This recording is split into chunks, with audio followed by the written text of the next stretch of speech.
Job Shadowing by Brim Becker.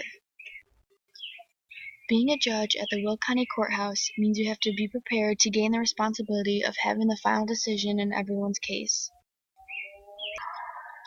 For my job experience, I followed the judge, Daniel Kennedy, at the Will County Courthouse for the day.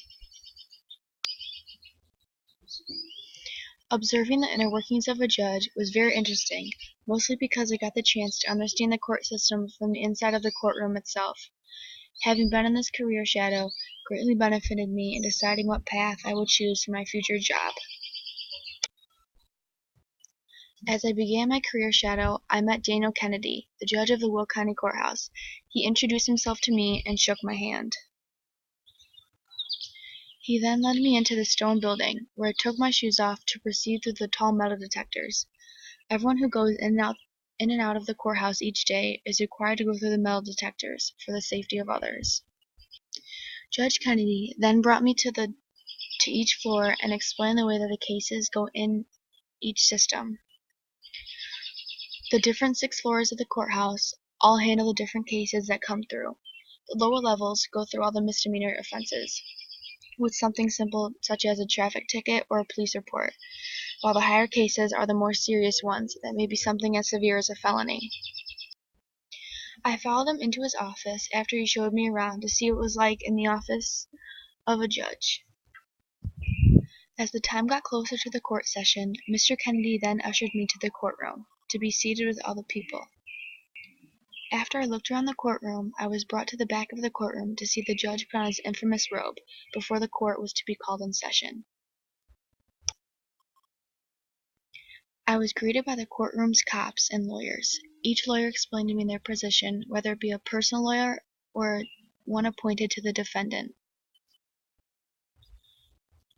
I met the cops, who then told me that they had to be there as a witness, and if they were the ones who wrote the police report or the tickets, they were there for the verification of their tickets case. After the lawyers each gave me a few words, I went into the courtroom and sat in the pit of crowded chairs. A lot of the chairs were already occupied by a variety of people waiting for their call. As I sat there, I waited for the court to be called into session and the call to begin to open. The judge then walked in and found the bailiff, who raised their hand and said, Can we please have silence? The court is now being called into session." Everyone in the courtroom became silent and didn't say another word. The judge then slammed his gavel on the desk to indicate the beginning of the 9 o'clock call. Once the first call of the misdemeanor cases began, the judge was handed a stack of papers, which were the names of each person who needed to be settled in the cases. They were each called up by their last names to the judge's desk, where they met with their lawyer, who was either appointed to them or a public attorney. After each person got the choice of pleading guilty, innocent, or to pass the case on to a further date, they then followed each other to exit the room. As the seats became less filled and crowded, the cases began to disappear from the judge's hands. After the courtroom cleared out, I got the chance to give Dan Kennedy an interview.